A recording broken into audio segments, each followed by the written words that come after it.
भगवान प्रभु श्री राम को वन से वापस अवध में लाने के लिए भरत जी चित्रकूट पहुंच चुके हैं। आज दरबार लगेगा और विचार विमर्श होगा। सुनिए कथा प्रसंग में क्या होता है। साथियों, जब भरत जी चित्रकूट में भगवान प्रभु श्री राम से मिलने आ ही रहे थे, उस समय लक्ष्मण जी को बहुत क्रोध आया था। वो मैं पिछले प्रसंग में सुना चुका हूँ। और अब सुनिए कि यहाँ क्या क्या होता है चित्रकूट में। अब जब भरत जी का चरित्र देखते हैं तो लक्ष्मण जी लज्जित हो जाते हैं। वहीं से हम सुनाते हैं आगे प्रसंग को।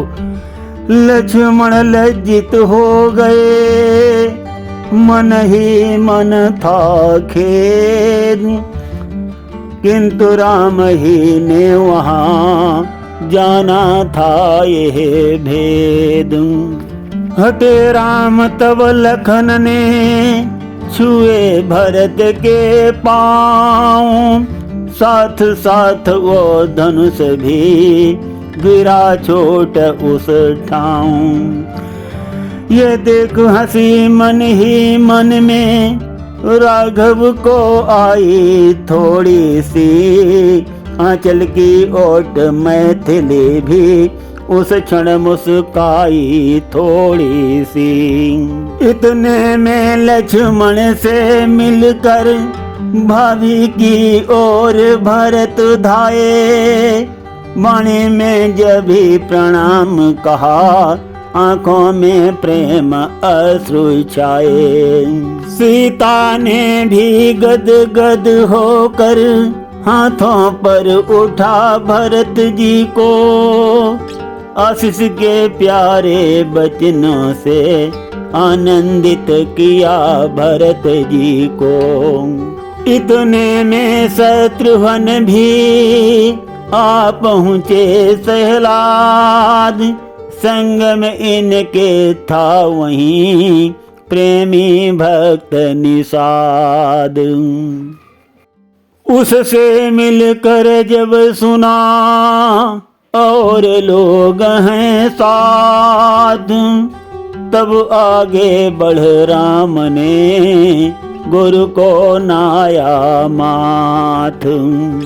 फिर प्रथम मिले कैकेयी से, उस माँ ने आशीर्वाद दिया, कुछ सकुचा कर सच्चे मन से ममता का महाप्रसाद दिया।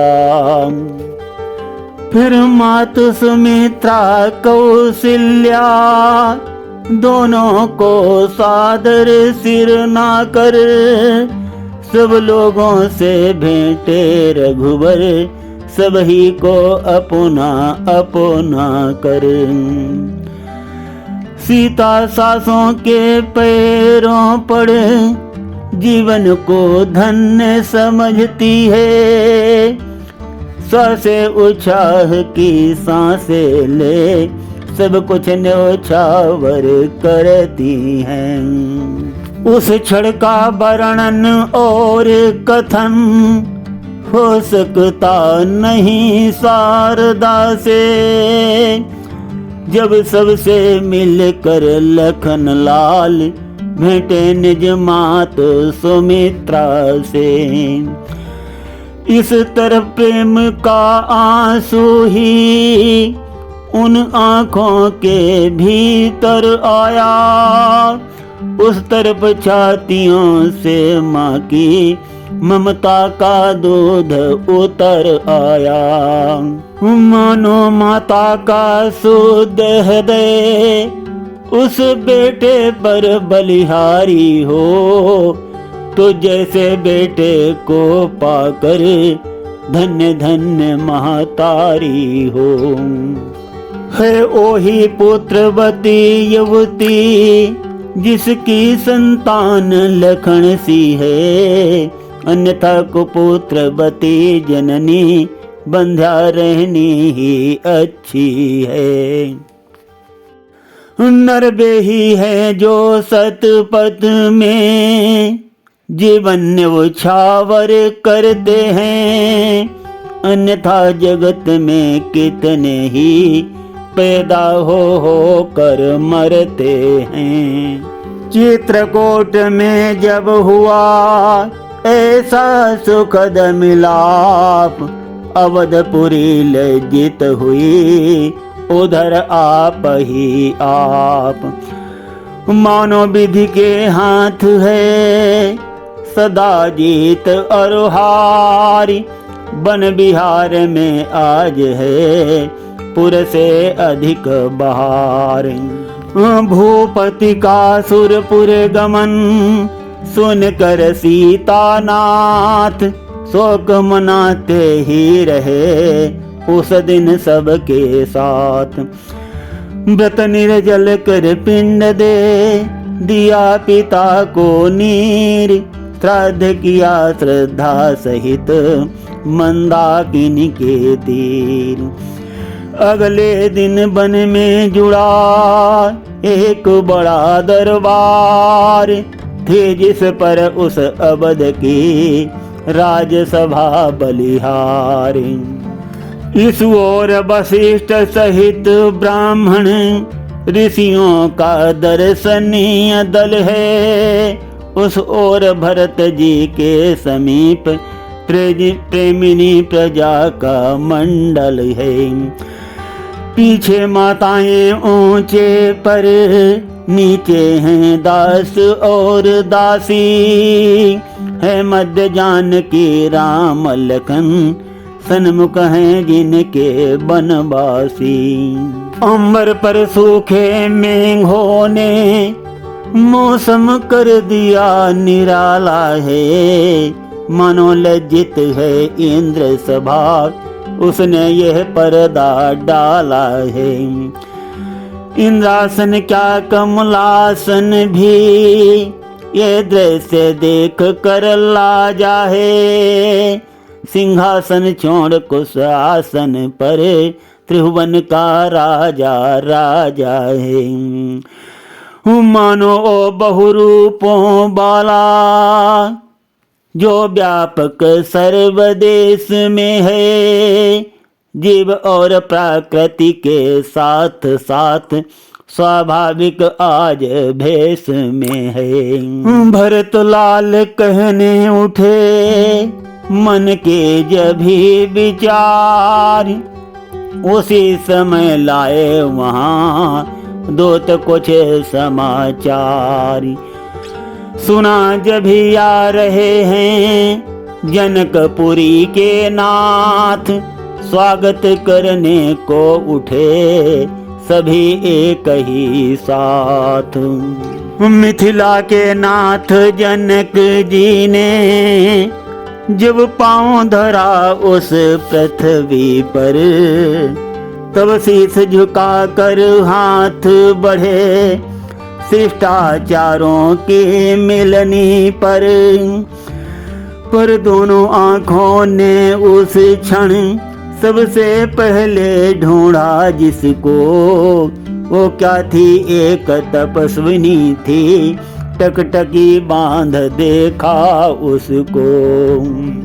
ये सच है घर से राज बधो राजसी भेष में निकली थी, पर चित्रकूट में आते ही साड़ी जोगिया बदल ली थी।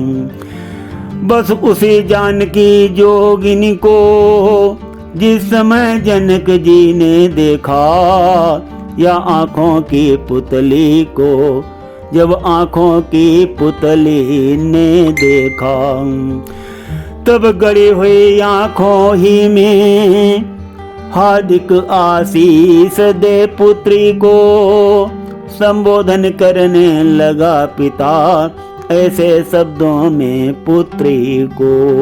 पुत्री तूने कर दिए चारों वंश पवित्र, आज सुनहरा हो गया मेरा चित्र चरित्र।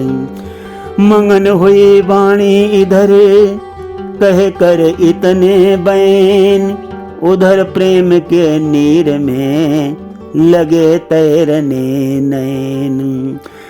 तभी जनक को जानकी शीस नवा कर जोरी, माता का आगमन सुन चले शीघ्र उस ओर। जननी जो मिली जानकी से, जानकी मिली जो जननी से, ओ वर्णन हो सकता कब है शारदा से और लेखनी से। पुत्री को तपस्विनी बने देखूं, माँ की आंख निहार उठी, दो बाणी भी उर अंतर का, तक्षण ही पुत्री पुकार उठी। है नहीं गेरुआ पट तेरा, सौभाग्य सिंदूर माथ में है सूर्य वंश में सूर्य राम, तो लालिमा साथ में है बड़ी भागिनी बेटी तुझसे, बड़ी भागिनी तेरी माता है। उत्तम संतान एक हो तो सारा कुल धन्य कहता है। उधर जनक को जिस समय प्रभु ने किया प्रणाम, बोल उठे राजर्षि वे, धन्य तुम्हें है राम। तुमने इस जग में लीलाधर, लीला ये नई रचाई है, जग के संपूर्ण मानवों को मानवता खूब सिखाई है। तुम अब सच्चे हो महाराज, तुम सब सच्चे राजेश्वर हो। इस वन में तुम खुल गए राम, पुरुषोत्तम हो परमेश्वर हो। तुम पर इस रूप तुम्हारे पर, सचमुच विदेह आसक्त हुआ। अब तक था नातेदार जनक, पर जनक तुम्हारा भक्त हुआ। अब जनक तुम्हारा भक्त हुआ। यह जनक तुम्हारा जन है तो, तुम आज जनार्दन हो इसके। भगवन आगे बड़े हृदय लगो, तुम तो जीवन धन हो इसके। ये कह कर रघुवीर से लिपटे बढ़ा स्नेह, प्रभु से मिलकर आज फिर हुए विदेह विदेह। इस प्रकार जब हो गया सम्मेलन का काज, संगम मिथिला अवध का चित्रकूट में आज। तब फिर पहले की तरह जुड़ा राम दरबार, भरत विनय करने उठे गुरु आज्ञा अनुसार। शांत चित्त से सिर झुका, कर नीचे को नयन, राजयति बनयति से बोला ऐसे बैन लखन सिया रामचंद्र शंकर हरिओम। जय सिया राम जय जय सिया राम, जय सिया राम जय जय सिया राम। साथियों, आज हम प्रसंग को यहीं पर विश्राम देते हैं और आगे का प्रसंग बाद में सुनाएंगे। सुनते रहिए ग्रीस आध्यात्मिक ड्रीम में। धन्यवाद।